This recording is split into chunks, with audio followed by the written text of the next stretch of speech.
பாருங்க, உங்களுடைய நிகழ்ச்சி, உங்களுடைய வரி, உங்களுடைய பணம், உங்களுடைய தொட்டு ஏகப்பட்ட காசை தாராளமா செலவு பண்ணி கோயில் குறையில் நடந்து கொண்டு இருக்கிறது. யாரும் எந்திரிச்சு போகிறாங்க, அவர்கள் போனா அவங்களுக்கு தூக்கத்தில் கொடுக்கப்படுது.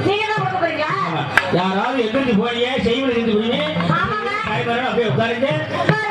மீறி போனீங்கன்னா காய்ச்சல் இருக்கு, காய்ச்சல் ஏன் விட்டுருங்க, 5